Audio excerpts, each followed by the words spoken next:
Me llamo Salomón, hijo de David y Betsabé, el tercer rey de Israel y conocido por muchos como el hombre más sabio que jamás haya existido. Mi vida ha sido un viaje extraordinario, lleno de desafíos, éxitos y, sobre todo, una constante búsqueda de la sabiduría y la comprensión. Hoy, desde el trono donde reflexiono sobre mis días pasados, quiero compartir con ustedes la historia de mi vida. Infancia y juventud. Nací en Jerusalén, en medio del esplendor del reino de mi padre, el gran rey David.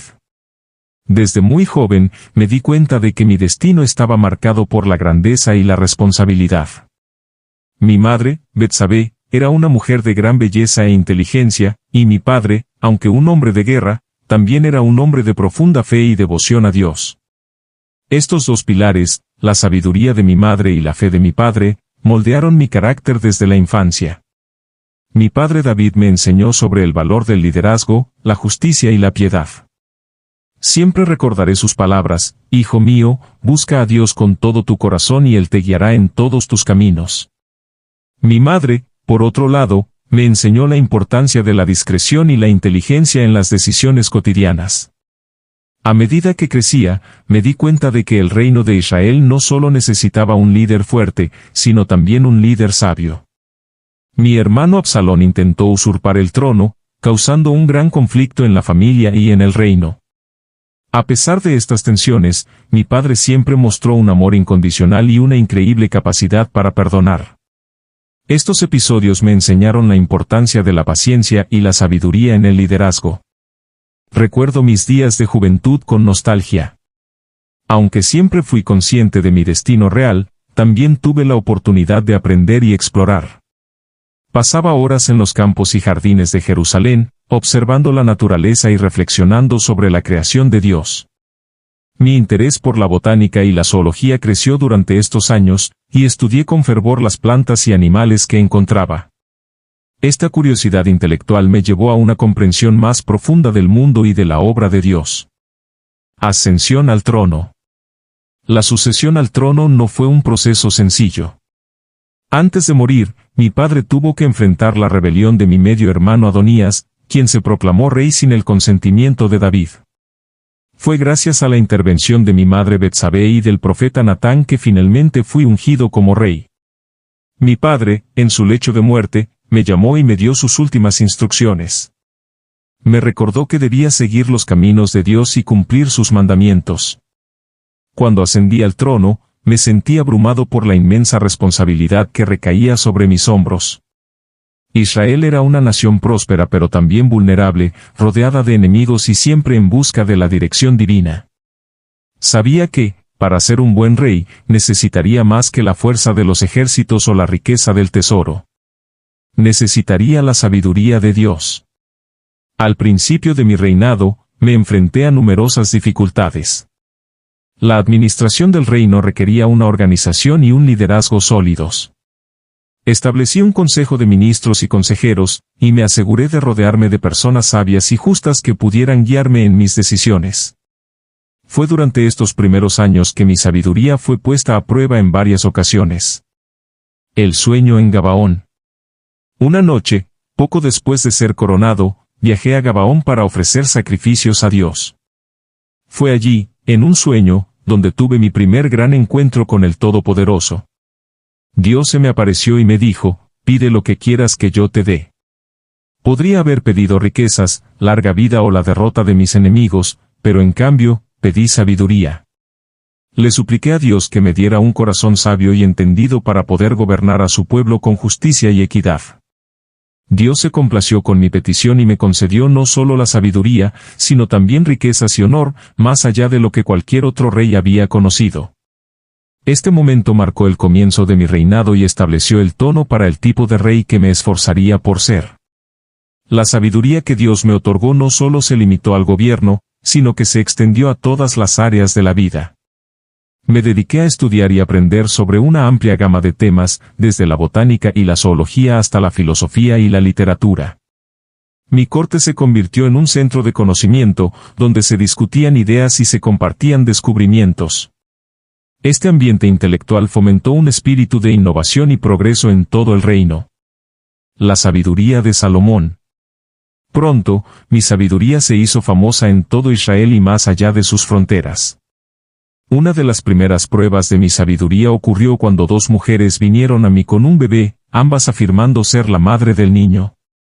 Después de escuchar sus argumentos, ordené que se trajera una espada y dije que se dividiera al niño en dos, dando la mitad a cada mujer. La verdadera madre, llena de compasión, rogó que se le diera el niño a la otra mujer para que pudiera vivir, mientras que la otra mujer estuvo de acuerdo con dividirlo. Así, supe quién era la verdadera madre y devolví el niño a sus brazos. Esta decisión se extendió rápidamente y el pueblo vio que la sabiduría de Dios estaba en mí para hacer justicia. A lo largo de mi reinado, hubo muchas otras ocasiones en las que mi sabiduría fue puesta a prueba. Recuerdo un caso particularmente difícil, cuando dos comerciantes llegaron a mi corte con una disputa sobre una suma de dinero. Ambos afirmaban que el dinero les pertenecía, y no había testigos ni evidencia clara para resolver el conflicto. Después de escuchar sus argumentos, propuse que el dinero se dividiera en partes iguales, pero uno de los comerciantes inmediatamente se negó, diciendo que preferiría perder su parte antes que ver injusticia. Este acto de renuncia voluntaria me reveló quién era el verdadero propietario, y resolví el caso en su favor. Construcción del templo. Uno de los mayores logros de mi reinado fue la construcción del templo en Jerusalén, un proyecto que mi padre David había soñado pero no había podido realizar. Durante 7 años, los mejores artesanos y constructores de todo el reino trabajaron incansablemente para erigir una casa digna del Señor. Importamos cedro del Líbano y oro de Ofir, y no se escatimó en costos para hacer del templo una obra maestra de arte y devoción. El proceso de construcción del templo fue una tarea monumental que requirió una planificación meticulosa y una organización eficiente. Recluté a miles de obreros y artesanos, cada uno con habilidades específicas necesarias para la construcción. Los cedros del Líbano, famosos por su calidad y durabilidad, fueron transportados en grandes balsas a través del mar. El oro y las piedras preciosas fueron importados de tierras lejanas, y los artesanos trabajaron día y noche para dar forma a cada detalle del templo. Cuando el templo estuvo terminado, convoqué a todo Israel para una gran dedicación. Ofrecimos miles de sacrificios y oramos para que Dios habitara en esta casa que habíamos construido para su nombre. Fue un momento de profunda espiritualidad y celebración, y el Señor se apareció en una nube para mostrar su aceptación de nuestra obra. La dedicación del templo fue uno de los momentos más memorables de mi reinado. Los sacerdotes y levitas cantaban y tocaban música, y la multitud se llenaba de un sentimiento de reverencia y alegría. En mi discurso, recordé a todos los presentes la importancia de seguir los mandamientos de Dios y de vivir una vida justa. Era un recordatorio de que, aunque el templo era un símbolo de nuestra devoción, lo más importante era la fidelidad a Dios en nuestros corazones. Expansión y prosperidad. Bajo mi reinado, Israel alcanzó una prosperidad sin precedentes. Establecí alianzas con reinos vecinos, como Tiro y Egipto, y nuestros comerciantes navegaban por el mar Mediterráneo y el Océano Índico. La economía floreció, y Jerusalén se convirtió en un centro de comercio y cultura. Mi corte era conocida por su esplendor, y reyes y reinas de tierras lejanas venían a escuchar mi sabiduría. Entre ellos, la visita más famosa fue la de la reina de Saba. Viajó desde el lejano sur, trayendo consigo especias, oro y piedras preciosas, para probar mi sabiduría con preguntas difíciles.